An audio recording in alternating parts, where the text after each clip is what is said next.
ทุกคนตอนนี้กะเวลา8:13 นาทีเนาะมากินข้าวเช้าน้ำกันเด้อ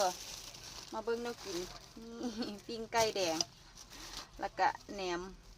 ส้มหมูค่ะแล้วทุกคนส้มหมูปิ้งแล้วก็ปิ้งไก่เบากุ้งขอไก่เนาะแล้วก็มีปลาทู1 ตัวมาแล้วนั่นก็เป็นข้าวทุกคนตาสงสารสมคนงานก็สร้างอยู่หันทุกคนเอ้ยน้ำท่วมคักท่วมเนี่ยจนว่าข้าวของอย่างไรไปน้ำหน้ามืดพากันเล่นเก็บของเก็บหยังเนาะทุกคนอยู่แคมป์ข้าเจ้าไหมดีที่บ่น้ำบ่เอาแคมป์ไปนำคนงานไปนำน้ำไหลเป็นตะย่านแหงทุกคนบ่ฮู้ว่าน้ำมาจากไสนะฝนตกคักตกแน่พายุบัวลอยเฮ็ดงานคักแน่สงสารแหงทุกคนกำแพงวัดกระแตกทุกคนเอ้ยป่าอยู่บ่อยู่สะอยู่วัดนั่นไปเมดเลยทั้งโรงเรียนทั้งหยังเนาะซีเรียสนำเด้ทุกคนเพราะเป็นซีเรียสดอกเป็นห่วงเนาะทุกคนสงสารเขาเจ้าเด็กน้อยนักเรียนก็น่าจะบ่ได้ไปเสียหายหลายสูญเสียหลายสิ่งหลายอย่างอยู่เด้เนาะหมูเฮ็ดเป็ดไก่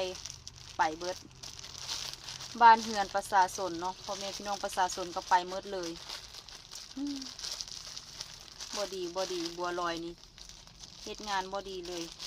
มาทุกคนมากินข้าวน้ำกันเนาะเพราะเรื่องซีเรียสกับซีเรียสไปนำมาอันดับแรกก็สิกินไก่นี่แหละไก่หวาน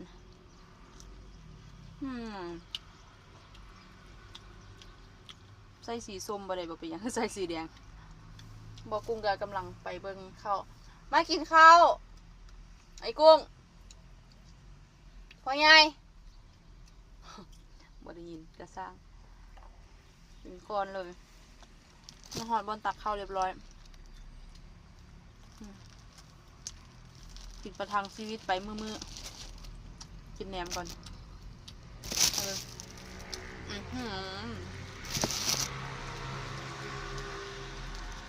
ส้มหมูปิ้งเอา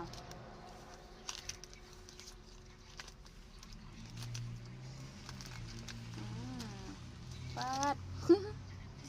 แม่ส้มหมูอย่างเนาะเป็นจังสีดุดจังสีไงก็โปมือหน่อยนึง